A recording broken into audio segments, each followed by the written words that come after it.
territoire d'une certaine façon. Et il a toujours été intéressé par les territoires en déprise. Et il a été invité dans le Valenciennois en résidence artistique où il a fait des photos magnifiques. Donc il connaît beaucoup mieux le bassin minier valenciennois que celui-ci. Mais il a quand même fait un saut à Genk où il a été évidemment très bien reçu. Et il a également photographié le bassin minier où nous sommes aujourd'hui. Donc je lui ai surtout demandé, et donc il est enseignant, et je lui ai surtout demandé de nous rendre compte de la ceinture de rouille américaine. Parce que les Américains aussi ont un bassin minier et qu'ils appellent la ceinture de rouille. Et donc, il va quand même faire quelques parallèles avec la France. Donc, c'est d'abord lui qu'on écoute.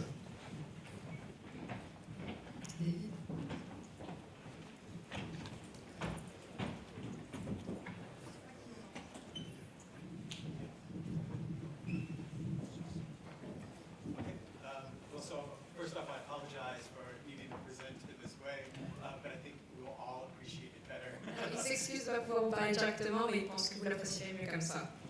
So I'm really excited to be here today. Très content aujourd'hui.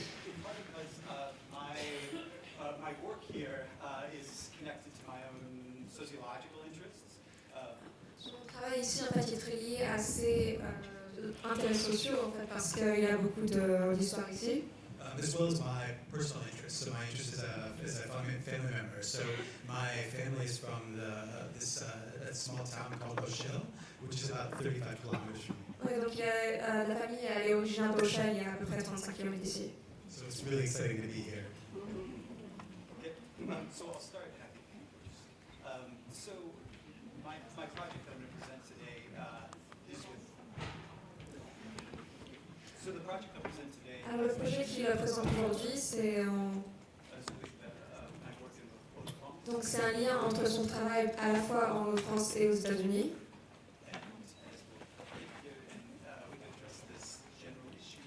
Donc de cette façon, elle va pouvoir parler de façon générale de ce problème. Et aussi de parler des territoires félix. Donc en fait, il a bien parlé de ça en pensant des communautés résilientes ou durables. Okay, sure.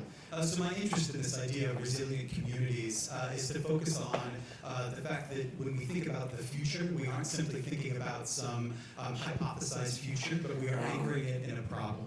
Alors en fait, lui, quand il pense au futur, il n'aime pas penser au futur de façon très éloignée, il aime bien l'ancrer dans un problème qui est bien réel afin de pouvoir partir à partir de là. So my interest here then is thinking about how do we conceptualize a holistic resilience. So how do we address social, economic, and environmental issues together?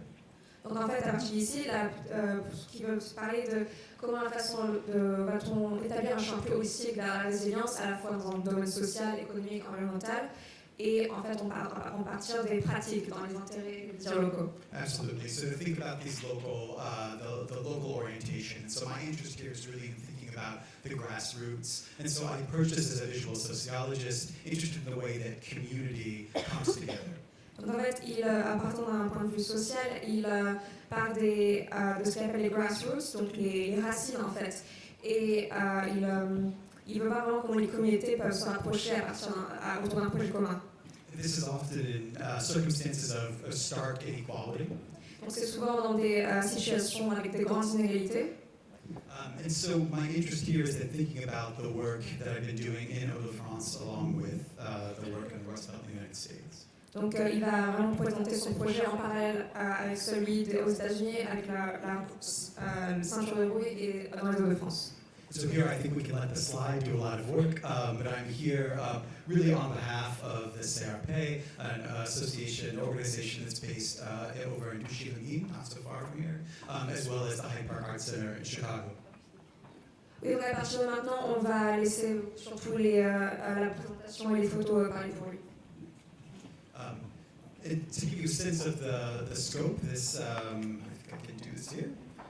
So we are here in Lens. And of course, these are an example of some of the places where I photographed to work on this project. On va avoir des images, des photos, des endroits qu'il a photographiés. And of course, as we've already seen with so many great presentations, already today we're focused on the industrial landscape, the former mining basin. Et donc, on va bien parler du bassin minier, tout ça, comme on a vu ça ce matin. And in particular, I mentioned the community that's expressed in this context. Et donc, on va bien faire un focus sur les communautés et leur place dans ces projets. And so one, Focus sur l'histoire et la culture et tout ce qui est vraiment bien dans ces devoirs. and in the United States, the project I'm going to reference is something that I've been working on for the last 15 years. It's a project supported by the Trieste Foundation and the Graham Foundation. In the last several years, I've been working with another historian. So the project has taken me across the United States. I've worked in more than 40 American cities, but I'm going to focus here today on the work that's being done in here, the Rust Belt. Alors aujourd'hui, on va se focaliser, comme on a dit, sur la ceinture de rouille. And this, the Rust Belt is, I think, really important for those of you who are not familiar with it. This is a site that shares much in common with the mining basin. On y voit beaucoup de similarités avec le bassin minier. Population loss, high unemployment rates, all facilitated by the collapse of heavy industry in the 1960s, 1970s. Et donc, perte de population et beaucoup de chômage. Et aussi, on a beaucoup de souffrance excessive dans les années 60 et avec la fin de l'industrie.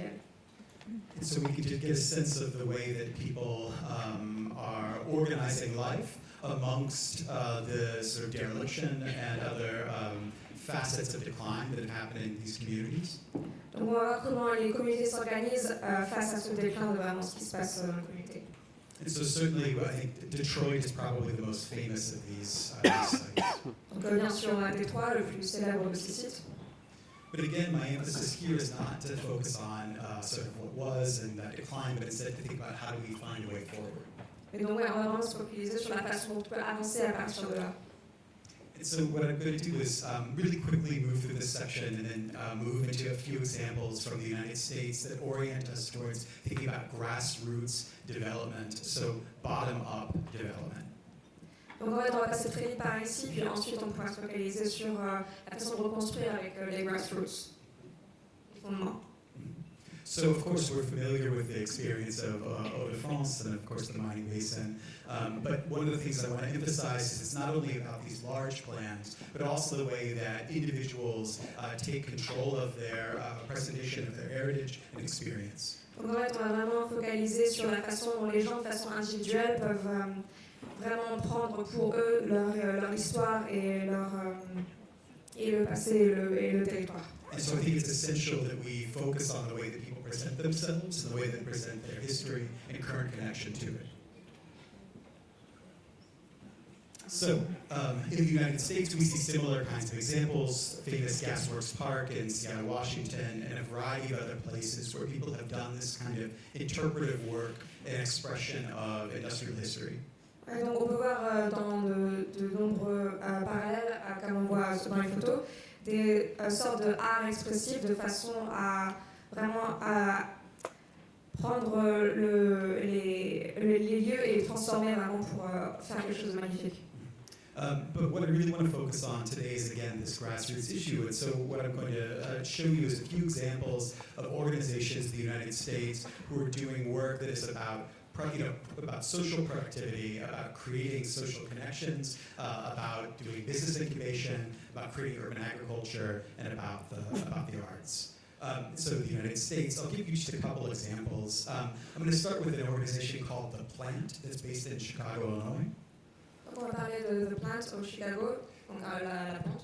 So some of you may be familiar with this Upton Sinclair's The Jungle, which tells the story of the Union Stockyards in Chicago in the early 1900s. Oui, donc vous avez peut-être entendu parler de la jungle en fait à Chicago qui raconte l'histoire des débuts des années 1900. This is the same neighborhood, and this area at the back of the yards is a place that has experienced a tremendous amount of decline. Many of the stockyards are now closed, and organizations like The Plant have stepped in to create jobs in the former production facilities. Ouais, donc en fait, c'est le même quartier, et après tout le déclin des emplois, le chômage, tout ça, il y a eu la plante qui est arrivée et qui a donné de nouveaux emplois de nos jours, en fait. So the idea here is to produce an environmentally sensitive opportunity to produce food, to provide new jobs in the community, but doing it in a way that produces what they call both a circular economy and a circular ecology. Donc en fait, il y a un vrai appui sur l'écologie.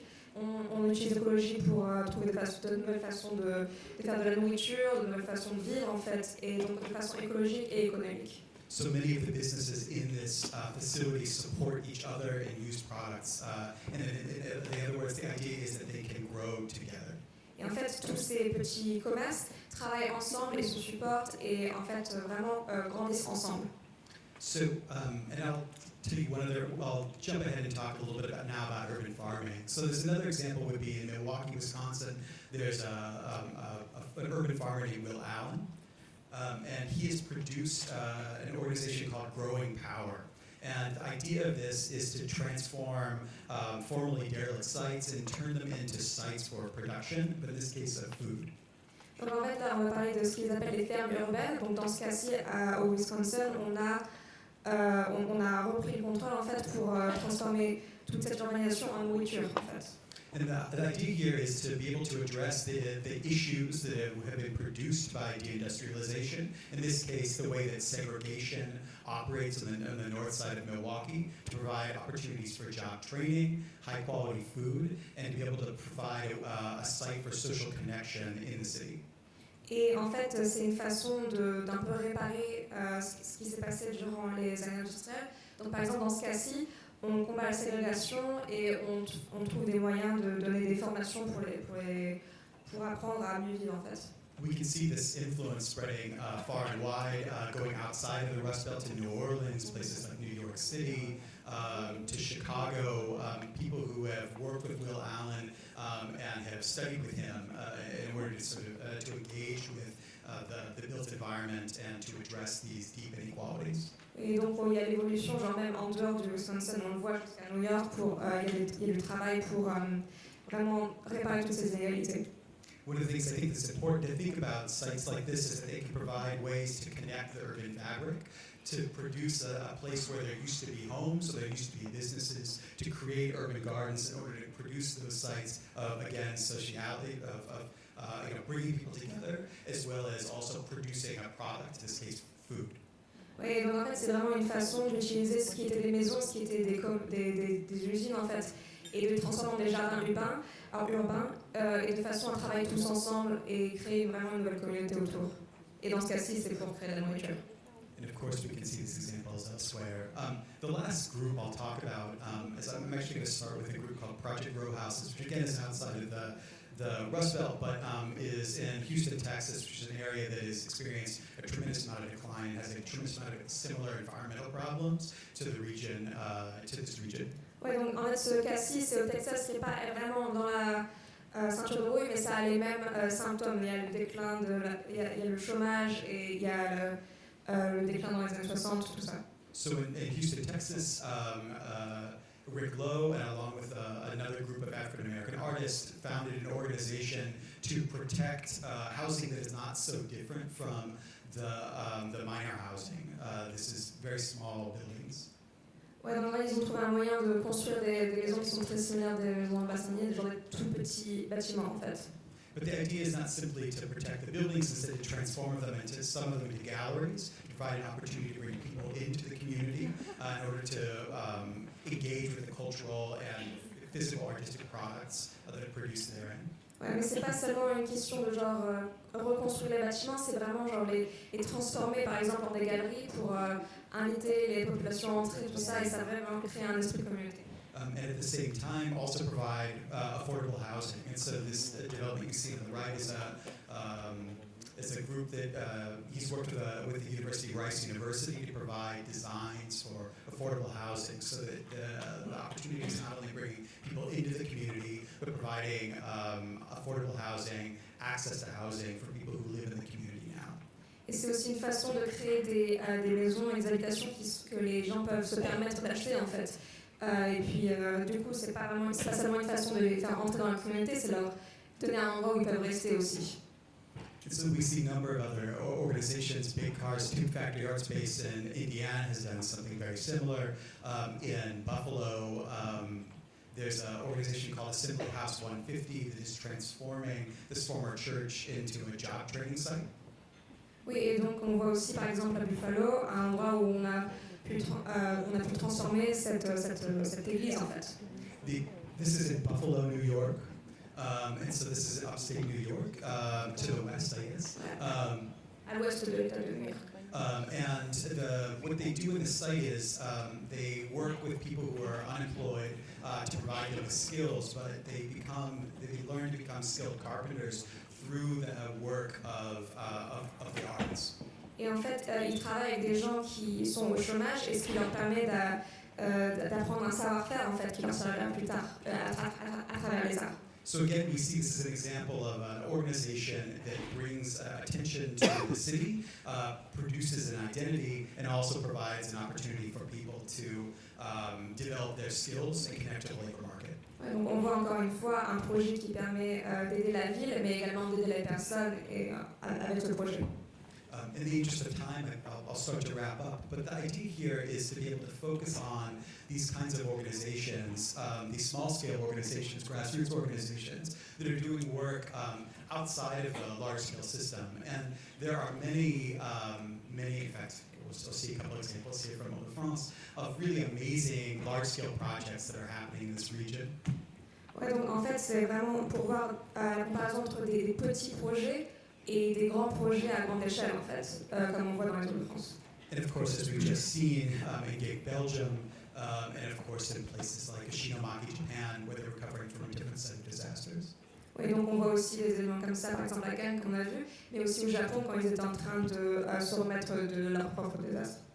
But so for me, the interest really is about resilience, but it's about resilience by focusing on the grassroots. And so I think these large projects are really essential projects for steering a vision of the region. But it's important that we don't forget about what's being done on the ground. Donc bien sûr, en fait, c'est des projets de durabilité, mais c'est des projets qui focus sur ne pas oublier en fait où on est vraiment et ce qui s'est passé.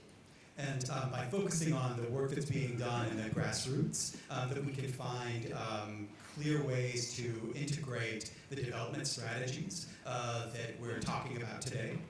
Et en fait, en se focalisant sur les fondements, on peut vraiment trouver des manières de développer et de trouver ce dont on parle aujourd'hui en fait.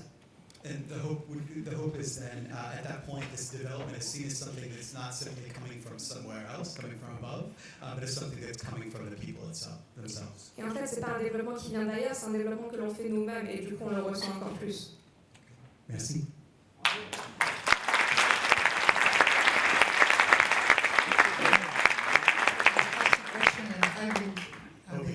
Okay, very good.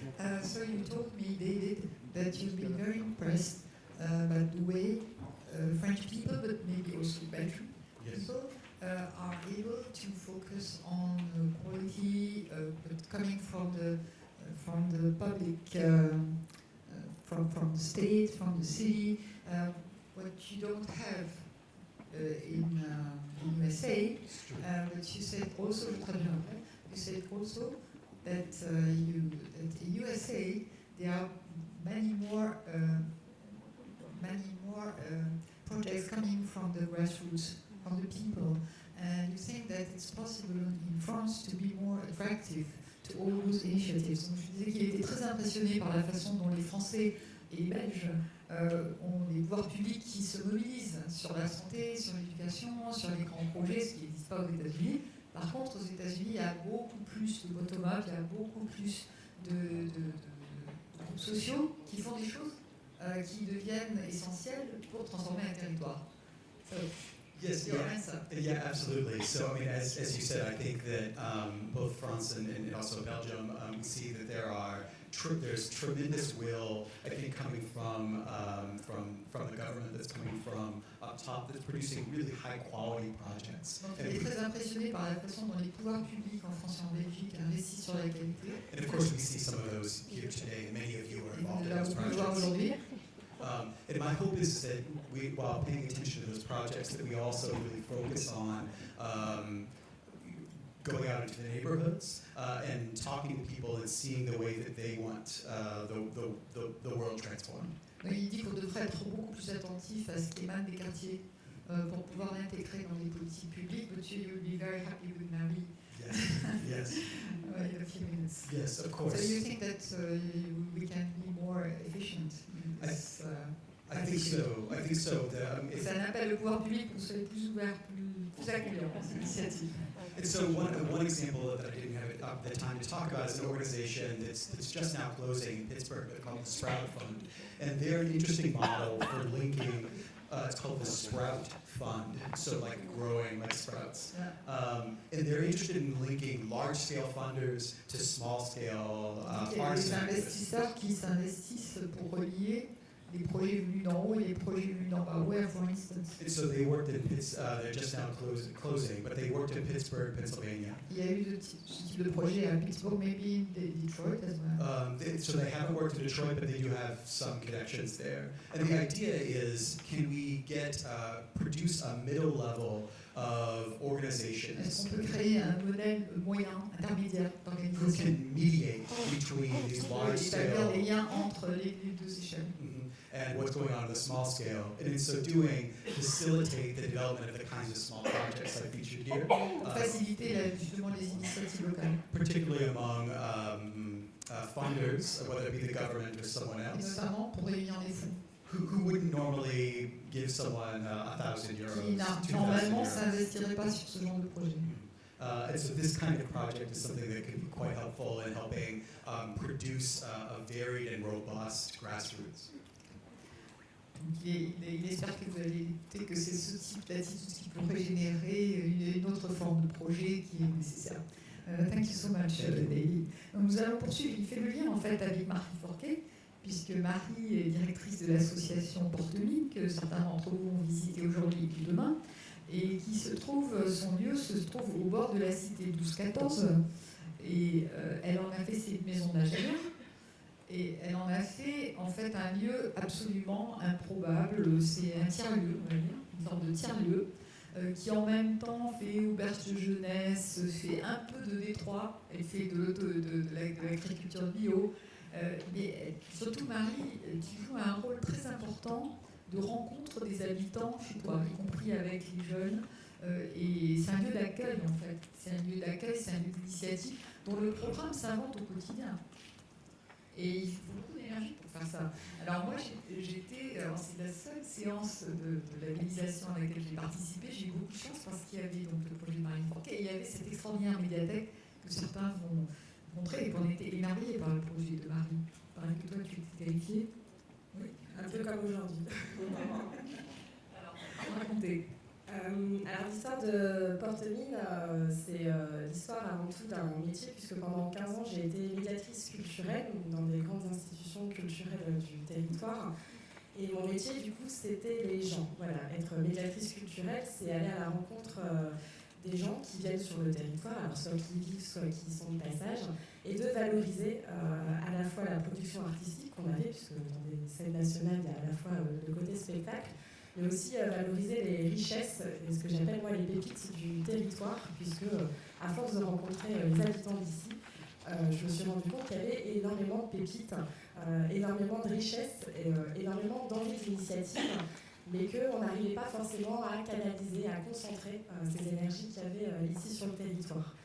Et puis la deuxième question que je me suis posée, c'était aussi clairement sur quel financement pour les projets culturels, ou en tout cas pour les projets de développement culturel, dans 10 ans dans le bassin minier, en incluant à la fois l'arrivée du Louvre et cette envie que les habitants deviennent des ambassadeurs de notre territoire, le label UNESCO qui a aussi joué un rôle, mais comment on crée ce maillage entre les enjeux de notre territoire qui est en train de revivre, ce territoire phénix, et les habitants qui y vivent, qui s'approprient souvent un discours qui n'est pas le leur. Et c'est dommage, puisque quand on écoute les gens, ils donnent souvent un discours qu'ils entendent sur de mauvais reportages, ou des reportages parfois trop vus sur les grandes chaînes, et qui n'est pas forcément le leur. C'est exactement voilà, ce que disait David. Donc l'idée était vraiment de pouvoir monter un tiers-lieu qui réunisse à la fois une participation, j'ai même envie de dire une inclusion des habitants, et aussi comment la culture contribue à un vrai développement du territoire autour de 4 enjeux pour le développement du bassin minier qui sont symbolisés sur une boussole. Il y a tous les enjeux liés au développement durable, comment on fait aussi mieux demain, comment on prend conscience de nos modes de consommation et la préservation de notre planète. Comment on développe le tourisme, puisque la venue du Louvre-Lens a aussi un véritable enjeu sur le territoire du bassin minier en termes de développement touristique. Comment on assoit l'économie sociale et solidaire, c'est-à-dire une économie au service de la société. Et enfin, pour arriver sur des enjeux de développement culturel. Donc dans tout ça, l'idée c'était aussi de créer du joyeux mélange et de ne pas toujours cloisonner, puisque en fait les richesses des uns, ce que portent les autres, viennent effectivement aussi appuyer et enrichir tout ce qu'on peut porter et tout ce qu'on a envie de valoriser sur le territoire. Donc voilà, cette étude a donné une bourse du FIDES, qui est un fonds d'investissement pour le développement de l'économie sociale et solidaire. Et Portemine a été créé en 2016. Et effectivement, on s'est installé, puisque c'était très important d'être au cœur d'un quartier. Et en plus, on a proposé une maison d'ingénieurs, ce qui était quand même assez exceptionnel, qui est assez belle, et qui est l'une des rares maisons d'ingénieurs qui est ouverte au public, puisqu'elle n'a pas été rachetée par un promoteur immobilier pour en faire des appartements. Et l'idée de cette maison d'ingénieurs au cœur du quartier, alors en plus on défendait un projet de territoire, ce qui tombe plutôt bien puisque la maison est sur le territoire de Los-Angeles, mais le trottoir est à Lens. Donc voilà, on travaille déjà sur cette notion de frontière très fine sur cette implantation de maisons. Et l'idée c'était de pouvoir travailler donc, autour d'un jardin. Alors je suis aussi issue du territoire, petite fille de mineur, qui avait un magnifique... Alors, mon grand-père était à Loudun, mais en tout cas, il avait un formidable potager. Et quand on travaille dans la culture, on demande toujours qu'est-ce qu'on cultive, et l'esprit a du mal à rentrer dans les cases. Et donc, il y avait cette idée de jardin, et puis aussi de réagir vraiment sur une inclusion économique. Donc, c'est vrai qu'il y a eu aussi différentes parties, effectivement, mais sur un territoire où il y a des difficultés économiques. On travaille beaucoup les injonctions, il faut bien manger, il faudrait mieux manger, etc. L'idée, c'était comment on recréait un jardin. Donc là, on est en train de créer un jardin potager, partagé, bio et artistique. Donc c'était aussi de faire un joyeux mélange dans ce jardin, à la fois pour redonner envie aux habitants de cultiver leur propre jardin, puisqu'on a un peu laissé tomber les potagers pour mettre de la pelouse. Donc l'idée, c'est bien de redonner envie aux habitants et de les accompagner aussi sur les méthodes de culture. On croit que tout est simple dans les livres, mais même un compost, en fait, c'est une technique. Donc tout ça, l'idée, c'est de pouvoir à chaque fois transmettre, partager et échanger. Donc là, la maison, pour ceux qui viendront la visiter, est actuellement en travaux, puisqu'on ouvrira effectivement en fin d'année un petit restaurant bio et local. Donc c'est vraiment l'idée d'appuyer les agriculteurs bio du territoire. Nous, on fait du complément dans le jardin. On ne va pas se concurrencer, mais bien travailler une complémentarité. On va inaugurer un café citoyen, donc vraiment l'esprit de pouvoir valoriser l'ensemble du territoire. L'idée de ce projet, c'est aussi comment on cultive la coopération et comment en fait on s'appuie les uns sur les autres pour valoriser cet ensemble de territoire. Et puis sur la première étage de la maison, ce sera alors des chambres d'hôtes, entre guillemets, mais plutôt des chambres individuelles avec leur propre salle de bain. Et dans les greniers de la maison d'ingénieurs, ce qu'on appelle une auberge de jeunesse, donc plutôt des petits dortoirs. Il y aura 2 dortoirs de 4 personnes, un dortoir de 6 personnes, plus une chambre qui sera dans l'ancien pigeonnier, accessible pour les personnes à mobilité réduite, et une cabane pour des nuits insolites. Donc l'idée, c'était aussi à chaque fois de pouvoir croiser et mélanger les choses dedans. L'idée de cette maison d'ingénieurs, c'est bien de faire un lieu d'échange, de rencontre et de partage.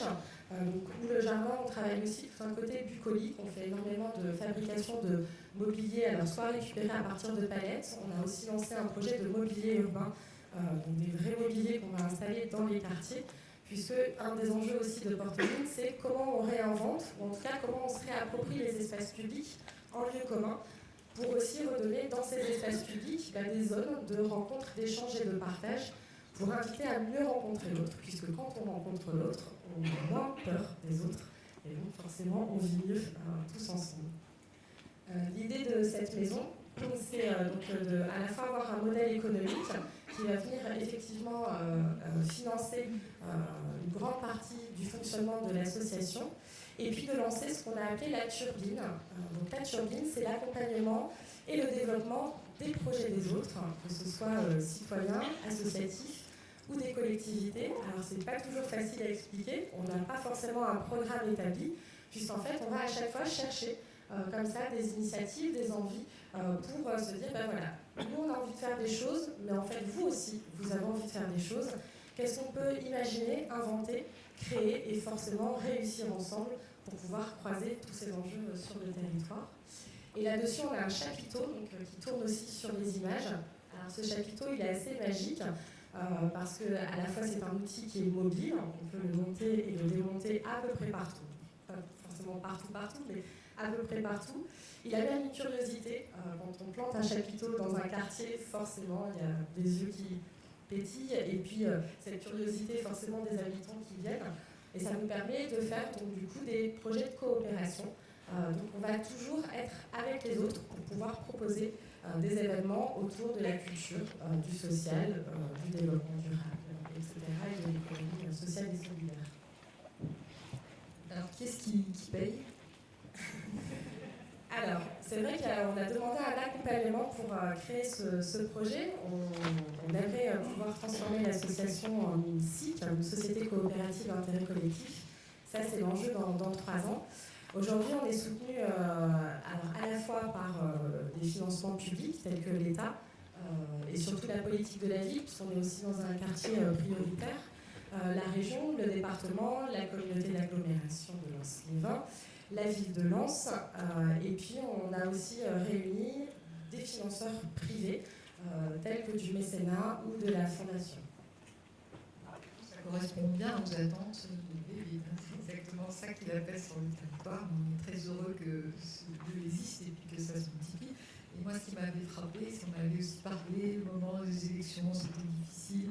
Et toi, dans ton lieu, tu es capable de sentir ce que les gens demandent, ce qu'ils. Alors, les élus devraient lui demander à Marie ce qui se passe, parce qu'elle sent bien la température, les gens viennent chez elle. Et elle a une vraie perception de la sensibilité des habitants. Alors, c'est vrai qu'en tout cas, on fait énormément de choses dans la rue, c'est-à-dire qu'il y a toujours cette frontière de passer un lieu. Même si on a beau dire que c'est un lieu ouvert, il y a quand même un portail à franchir, et donc c'est toujours une sorte de frontière, quelque part pour les gens. Donc on a développé des ateliers en rue, donc, avec quelques tonnelles, quelques fanions et des petits goûters. On va comme ça, soit aux sorties des écoles, on fait énormément de porte-à-porte. L'idée, c'est bien, parce que d'autres disaient aussi, on parle souvent de ce qui va mal et on a du mal à percevoir ce qui va bien et ce dont les gens ont envie. Et donc nous, on interroge beaucoup les gens. Alors c'est vrai qu'au départ, les gens sont assez concrets. Quand on dit qu'est-ce qu'on peut faire dans le quartier, il y en a qui vont dire un dodal. Bon, ça, du coup, c'est pas trop de notre ressort, les dodals, la circulation, tout ça. Mais par contre, on pose la question, qu'est-ce qu'on pourrait faire ensemble pour que vous ayez envie de sortir de chez vous et qu'on ait envie de faire des choses ensemble. Et donc on travaille beaucoup sur cette énergie-là. Et puis on prend le temps d'écouter, d'expérimenter, puisqu'on expérimente beaucoup, et d'essayer de condenser un peu toutes ces énergies, parce que je pense que les gens sont force de proposition à partir du moment où on va à leur rencontre, où on est capable de les entendre et où on les emmène.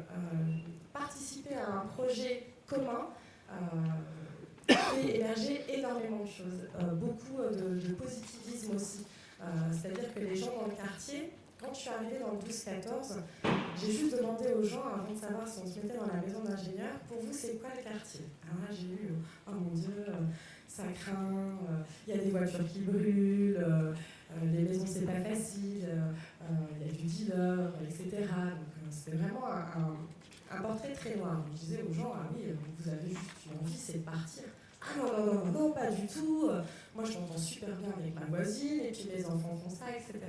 Et donc, en fait, on se rend compte, je leur dis, mais c'est bizarre, quand je vous pose la question, qu'est-ce que c'est que votre quartier? Vous me dites, en gros, il faut absolument pas venir là, et pourtant, quand je vous dis, il faut vite partir, vous me dites, non, moi, je veux rester. Et je pense que l'histoire un peu du bassin minier, c'est ça. C'est-à-dire, aussi pour reprendre les mots de Catherine, mais on est entre une période un peu passée où effectivement il y a toute cette histoire de l'époque minière, de la difficulté effectivement de l'emploi et du coup des difficultés économiques, et en même temps cette envie de s'en sortir, cette envie de construire quelque chose. Et je pense qu'on est justement sur l'entre-deux, et que l'idée aussi de Porte-Mine, mais il y a aussi d'autres initiatives qui vivent partout sur le territoire et qui émergent, c'est peut-être de se dire ça, bah, tiens, cette jonction entre le passé, d'où on vient et qui on est, et puis cette envie de construire l'avenir, et ben peut-être qu'effectivement, il faut le penser et le faire ensemble, et que ce ne soit pas forcément dans un sens unilatéral. Merci Marie. Alors donc justement, les gens ont envie de rester chez eux. On va voir ça avec Dominique Soyer, puisqu'il est gagné, il est très puissant.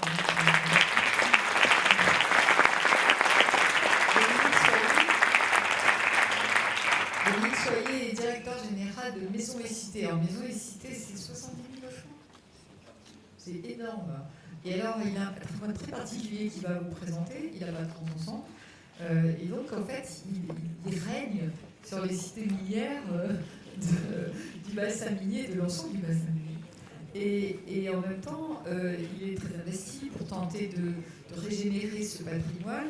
Et parfois, Catherine Bertram, elle m'embête parce que, comme Catherine, elle a patrimonialisé, c'est compliqué de réhabiliter quelque chose qui est patrimonialisé, n'est-ce pas? En même temps, c'est intéressant. Donc, ce serait intéressant qu'on comprenne mieux c'est quoi Maison et Cité, c'est quoi ce patrimoine. Alors moi, j'ai été très frappée par l'image qu'a montré tout à l'heure Jean-Michel Hulot, c'est-à-dire ce réseau d'impasses, quoi. Tous ces ensembles ont été créés en impasse, parce que ça n'a jamais été fait pour faire la ville. C'était des gens qui étaient logés là pour travailler à la mine et pas faire ville. Donc, du coup, il faut que vous fassiez ville avec ça. Alors, racontez-nous un peu Maison et Cité. En effet, c'est passionnant. D'abord, une question. La maison de Marie, elle vous appartient ? Non. Ah. Non, on appartient à la communauté d'Aglo, dans la ville de Los. Donc merci Aléa et Jean-Louis d'avoir organisé ce séminaire qui nous permet de prendre du recul sur notre activité et de montrer qu'il se passe beaucoup de choses sur ce territoire qu'on a trop tendance à décrier. Beaucoup d'initiatives locales, et donc on est bien dans la thématique de ces territoires phénix. Alors, je suis très honoré de m'exprimer devant Daniel Percheron. Il inspire toute notre action, et je pense que sur chacune des diapos, sur chacun des mots que je vais pouvoir prononcer, je pourrais faire référence à Daniel Percheron. Et je suis très fier aussi de m'exprimer devant Emmanuel Cos, puisque c'est sans doute grâce à elle qu'on est aujourd'hui ici. C'est elle qui a arbitré le contrat d'engagement pour le renouveau du bassin minier, qui nous a mis ce sujet sur les rails. Et aujourd'hui, on est vraiment en phase opérationnelle. Madame la ministre, sur le sujet, on en est vraiment très heureux. Cette photo, c'est pour faire plaisir à Catherine. C'est la cité Bruno. Elle est en automne pour montrer les magnifiques couleurs de l'automne. Et c'est une des cités que nous avons réhabilitées dans le cadre d'un projet pilote qui regroupait l'État, la région, les deux départements et les communautés d'Aglo pour nous entendre sur les conditions de réhabilitation des logements, de rénovation des espaces publics, de réhabilitation, de rénovation urbaine de la cité. Donc c'est un très bel exercice qu'on a fait ensemble avec la SIA, l'autre bailleur minier du bassin minier, pour construire finalement de la cohérence entre nous et de la cohésion entre les équipes qui concourent finalement à la fabrique de la ville. Alors, serais-je de le faire? Non, Gilles va m'aider. Sur la deuxième diapo, voilà quelques chiffres. Je ne vais pas vous embêter avec beaucoup de chiffres. On a fait 64 000 logements. Pour vous dire qu'on en a beaucoup démoli des logements. Je pense que, si je ne dis pas de bêtises, tout à l'origine de la SOGI Norpa, elle était propriétaire de 90 000 logements. C'est-à-dire qu'on a beaucoup démoli, on a vendu des logements aux ayants droit et aux locataires, qui n'étaient pas des locataires HLM à l'époque. Et donc, on a déjà fait une partie du boulot de l'ingénieur des mines dont vous parliez tout à l'heure, qui voulait démolir les 3/4 du logement minier, et voilà, M. Jean Lacaze. On a fait une partie du boulot qu'avait préconisé Jean Lacaze, on a beaucoup démoli, notamment les logements en coron, les logements qui étaient fabriqués avec des matériaux de faible qualité, notamment des briques de schiste qui étaient extraites du fond. Donc ce travail de démolition, je dirais pour l'essentiel, il est derrière nous. Il reste des démolitions à faire sans doute dans le cadre des tissus urbains qu'on va réhabiliter pour justement faire de la rénovation urbaine et faire du tricotage urbain, mais ça sera relativement peu important. Donc 64 000 logements. Notre histoire est inscrite encore aujourd'hui dans le fait que nous avons 12 000 ayants droit parmi nos locataires, 12 000 ayants droit qui sont donc des ayants droit du statut des mineurs, Vous savez que les mineurs ont le droit au logement gratuit et au chauffage gratuit. Et donc c'est le reste de notre histoire. Nos ayants droit, on les soigne, on veut qu'ils restent le plus longtemps possible dans notre patrimoine. C'est notre histoire, c'est notre ADN. Malheureusement, il y en décède de 1000 par an. C'est donc aussi 1000 logements par an qui, sans rien faire, reviennent sur le marché du logement locatif HLM, ce qui à l'échelle du bassin minier est un chiffre important. Notre chiffre d'affaires est de 301 millions d'euros. Je vous cite ce chiffre pour vous dire qu'on fait plus de travaux que notre chiffre d'affaires. 330 millions d'euros de travaux sur le patrimoine pour réhabiliter, aménager et construire du logement neuf, ce qui signifie que l'entreprise est extrêmement engagée sur ce territoire et sur la rénovation de son patrimoine. Donc ce n'est pas un petit exercice, c'est un exercice extrêmement fort, puissant, coûteux, et qui évidemment nous coûte extrêmement cher. La situation sociale, je ne vais pas insister, puisque Jean-Louis en a parlé et d'autres intervenants aussi, 60% de locataires sont éligibles à l'APL. C'est un chiffre à peu près maximum de ce qu'on trouve chez les bailleurs sociaux. La situation sociale, effectivement, est très difficile, mais ce n'est pas vraiment ce qui me passionne. Bien sûr, pour nous, c'est important parce que ça légitime le fait que nous devions nous impliquer non seulement sur le logement, mais aussi sur les services liés au logement. Tout le travail que l'on fait avec les associations, notamment pour créer du lien social, pour accompagner nos locataires dans la résolution de leurs difficultés sociales, c'est évidemment une partie très importante aujourd'hui de l'activité de l'entreprise, des universités ou SIA sur le territoire du bassin minier.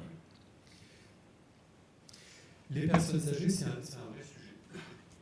32% de nos titulaires de bail ont plus de 65 ans, mais nos 12 000 ayants droit ont 85 ans d'âge moyen.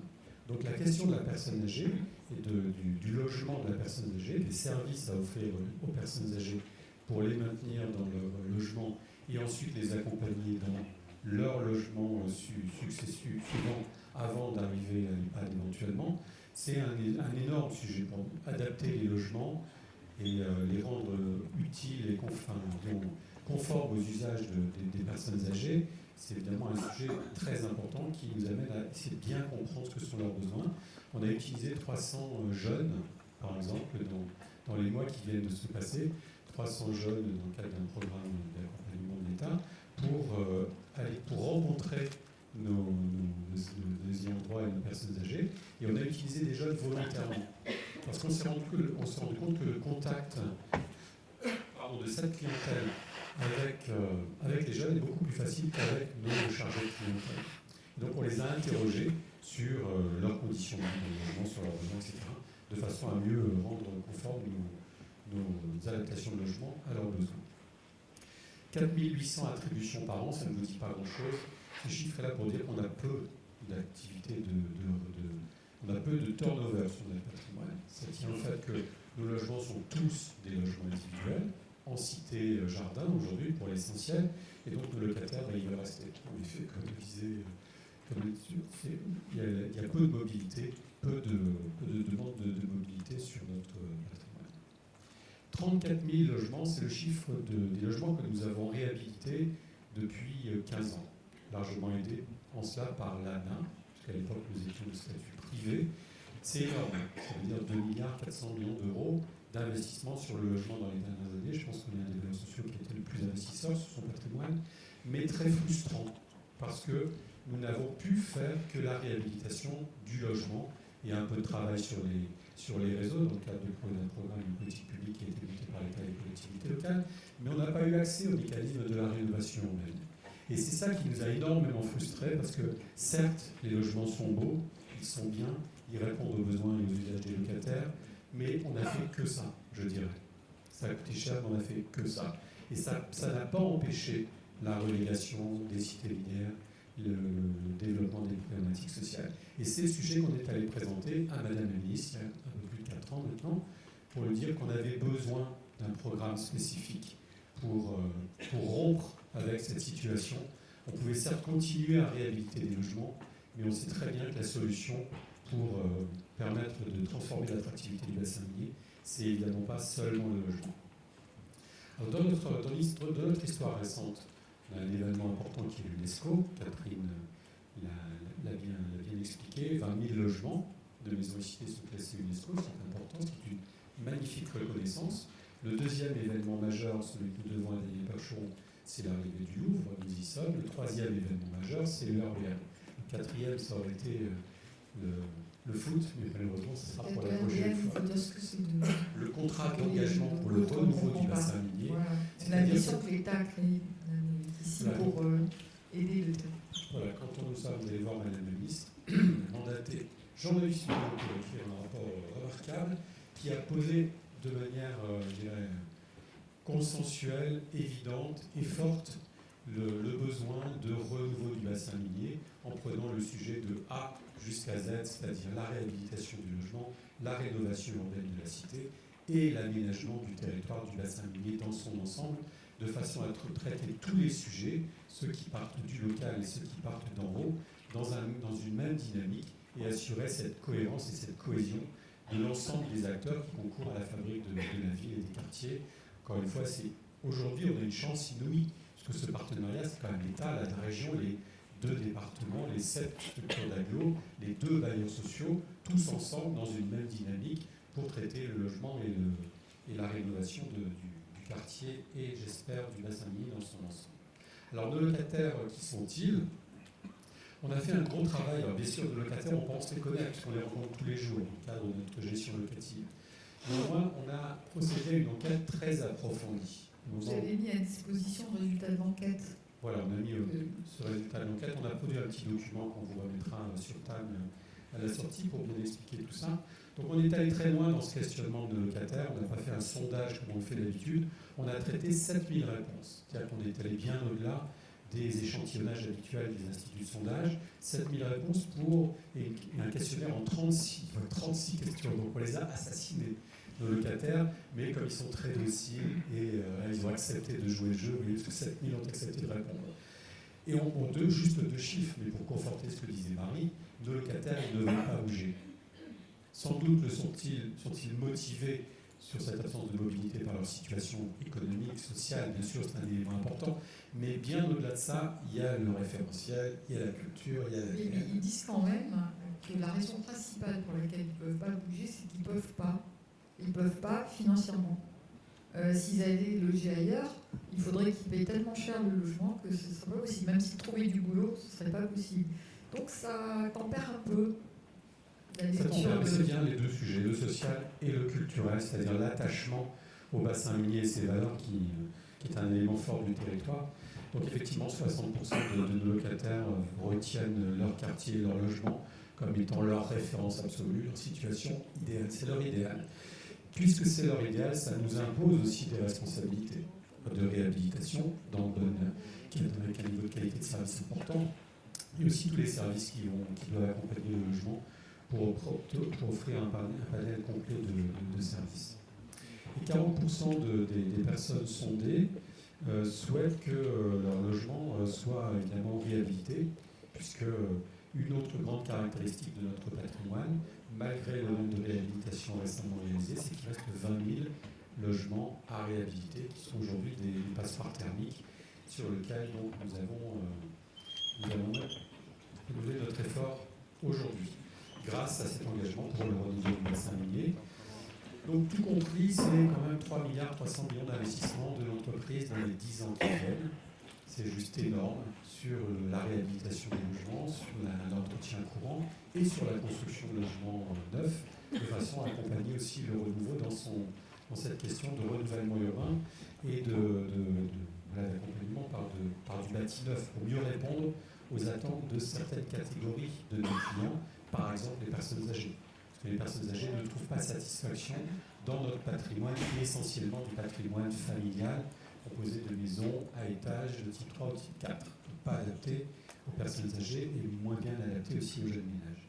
21 000 logements vont donc être réhabilités grâce à l'ERBM dans les 10 ans qui viennent, dont 12 000 financés dans le cadre de l'ERBM, le reste sur fonds propres. Et ce sujet est donc pour nous, sur la diapo suivante, un sujet vaste. On peut bien sûr parler longuement de la façon dont on va réhabiliter le logement lui-même, recomposer la cellule logement pour l'adapter aux besoins d'aujourd'hui. Ces logements, ils ont 85 ans. Donc évidemment, ils ont été composés en fonction de besoins antérieurs. Aujourd'hui, on on ne consomme plus le logement comme on consommait il y a 85 ans. Donc évidemment, il faut recomposer la cellule logement, la salle de bain, la cuisine, ouvrir tout ça, les chambres, etc. Je ne vais pas développer, même si c'est un sujet évidemment qu'on travaille dans le détail. Ce qui est intéressant, c'est qu'on assure la réhabilitation, la rénovation urbaine, on veut s'impliquer sur l'aménagement du territoire. Toutes ces questions, ça nous permet d'amener du pouvoir d'achat à la population, de travailler sur la qualité de vie, de travailler sur le peuplement pour le faire enfin évoluer grâce à tout ce travail qui concourt à une amélioration de l'attractivité. Ce qui est important, c'est chaque projet est en soi un projet urbain. Puisque les 35 cités sur lesquelles nous travaillons aujourd'hui avec est-ce que c'est déjà le cas unique? Parce que ça ne se voit pas. C'est-à-dire que quand vous réhabilitez, moi je ne vous ai pas vu retisser les liens avec le tissu urbain. Alors, on l'a fait sur les Est-ce qu'il y a vraiment des urbanistes, par exemple, pour entrer dans le grand projet de la chaîne des parcs et des centralités, il faudrait quand même que toutes ces cités soient réhabilitées au plan urbain, c'est qu'elles soient retissées avec le tissu. Est-ce que vous mobilisez des urbanistes, des gens qui travaillent avec vous pour faire des petits projets? Parce qu'un grand projet, c'est fait de petits projets, pas de volonté, une grande vision. Donc comment est-ce qu'on insère cette volonté de qualité urbaine dans la réhabilitation des cités? Moi, en tant qu'extérieur, je n'ai pas vu pour l'instant. Je n'ai pas remarqué. Peut-être que je ne connais pas assez. Voilà, on peut le voir déjà sur des cités pilotes, par exemple, sur d'autres cités qu'on a réhabilitées. Mais c'est exactement ça le sujet. C'est bien le sujet qui nous anime au sein de la délégation interministérielle avec les collectivités locales pour faire de chaque projet un projet spécifique, un projet urbain, avec des études urbaines préalables, de façon à poser la question urbaine dans son ensemble. Mais c'est en cours. Ces études sont lancées sur 35 cités aujourd'hui, et elles le seront dans une deuxième étape sur sans doute une cinquantaine de cités. Donc effectivement, c'est le travail que nous sommes en train de faire, de construire le projet urbain de chaque cité. Et encore une fois, chaque cité est différente. Et c'est aussi des idées qu'on a beaucoup discuté avec Daniel Percheron, c'est qu'il ne s'agit pas de recopier inlassablement le même modèle sur chacune des cités. Au contraire, il faut repartir, comme vous l'avez magnifiquement dit, des besoins de locataires, c'est-à-dire de les mettre au centre du sujet, de les consulter, de travailler avec eux pour concevoir le projet. Je vous l'expliquerai rapidement sur la diapo suivante. C'est exactement ce qu'on a fait. Vous voyez, derrière l'hôtel que vous avez identifié pour un certain nombre d'entre vous, on a un îlot qui est un petit îlot, c'est 170 logements, sur lequel on va démolir, reconstruire. C'est notre démonstrateur 3e révolution industrielle, parce qu'avec Daniel Percheron, on a été piqué à la 3e révolution industrielle de Jérémy Efkin. Donc on applique cette théorie de la 3e révolution et de la F3 sur un petit quartier. Comment, par exemple, sur la question produire, stocker, distribuer l'énergie à l'échelle d'un quartier, comment on s'y prend pour faire en sorte que ça soit possible à l'échelle d'un quartier de 170 logements. Et on a travaillé pendant 3 ans avec nos locataires, avant d'écrire le cahier des charges de rénovation de ce quartier, pour les amener à construire avec le programme. Donc ils ont travaillé sur la cellule logement, sur le quartier, sur les micro-quartiers, sur les logements pour les personnes âgées, sur les aires de jeu pour les enfants, sur la façon dont ils utilisent l'automobile, sur la question de l'énergie. Est-ce qu'ils acceptent qu'on n'ait plus une chaudière dans chaque, etc., etc. Donc on a repris tous ces sujets, on les a amenés avec la compétence d'une architecte médiatrice à comprendre ces sujets de manière intellectuelle et à rentrer en dialogue avec les architectes qui étaient dans le cadre d'un dialogue compétitif. Donc en plus, il y a eu 3 étapes dans le dialogue compétitif qui les a mis en scène à chaque fois en partenariat avec l'entreprise et les architectes. Donc je conclus, pour ne pas trop torturer vos estomacs, pour dire que tout ça, c'est extrêmement important. Nous, c'est un investissement énorme. 3 millions, encore une fois, d'investissement, c'est juste énorme.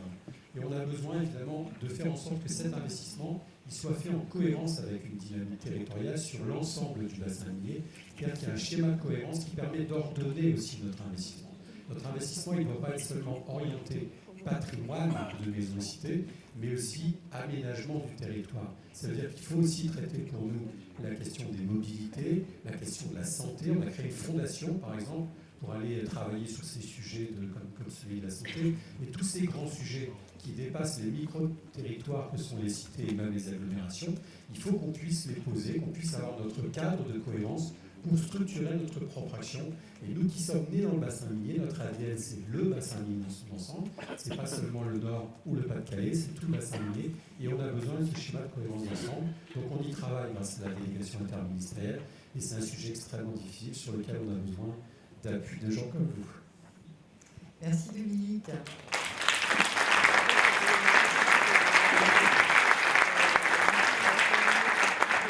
Le sujet de la cohérence d'ensemble sera évoqué demain après-midi avec les élus, et aussi avec la chance d'avoir Patrick Brauzet qui a su procéder ainsi. Donc je pense que c'est... Mais il existe quand même d'une certaine façon sur le pôle métropolitain, sur le projet d'ensemble, c'est quand même le projet qu'on a présenté ce matin autour de la chaîne des parcs. Il y a une base quand même très très forte et peut-être qu'on pourra franchir de nouvelles étapes, mais on en reparlera demain après-midi. Je pense que vous ne serez pas avec nous, vous serez en Sicile. Voilà, Dominique nous abandonne pour aller en Sicile demain après-midi, voilà, faux. Mais nous, on va tirer les leçons de tout ce qui a été dit et puis tenter d'avancer ensemble. Je ne vous impose pas le débat parce que là, vous devez mourir de faim. Et simplement, je pense que Gilles Michel devrait... D'abord, je vous remercie tous, vous avez été super. Et le public aussi, parce que franchement, on n'a pas donné la parole. On le fera, on pourrait tout cet après-midi discuter avec les intervenants et puis demain, on aura plus de temps avec les intervenants. Peut-être faut-il donner quelques indications concrètes, parce que là, vous allez partir dans les visites, vous allez déjeuner dans les visites et vous revenez au Louvre. Et vous avez le Louvre à vous, grâce à Marie qui vous fait cadeau. Le Louvre ce soir avec un cocktail. Alors Gilles, tu peux donner quelques indications, s'il te plaît? Merci beaucoup à nos intervenants, je m'entendais bien. Alors, on va maintenant partir dans les visites et donc pour rejoindre les bus, vous allez donc suivre nos équipes qui vont vous emmener sur le parking Jaurès à Liévin. Et c'est à cet endroit que vous pourrez donc récupérer votre panier repas. Donc je vous rappelle, vous avez sur votre petit badge les choix de parcours. Donc ce qui est écrit visite 1, ça veut dire la visite que vous faites aujourd'hui. Visite 2, c'est la visite que vous ferez demain. Vous avez donc 3 choix. Vous avez choisi donc, entre patrimoine et modernité, résilience du bassin minier, régénération économique et paysagère. Donc ces 3 titres sont sur les bus, pour que chacun puisse se repérer et chacun monte donc, dans les bus avec son panier repas, sauf la visite résilience du bassin minier. Rassurez-vous, votre panier repas vous attend sur la visite. Donc en fait, on monte dans le bus et on mange tout de suite. On se pose pour un pique-nique avant de passer aux commentaires. Donc, nos équipes vous accompagnent jusqu'au parking pour rejoindre votre bus. On revient ici à 18h30. On vous déposera au Louvre. Vous aurez la possibilité de faire un check-in rapide dans vos hôtels. Il y a une navette qui vous permettra d'y aller si vous le souhaitez. Sinon, dès 19h, le musée vous ouvre ses portes pour découvrir ces expositions et partager ensemble un cocktail pour ce beau cocktail pour moi. Voilà, bonne balade à tous.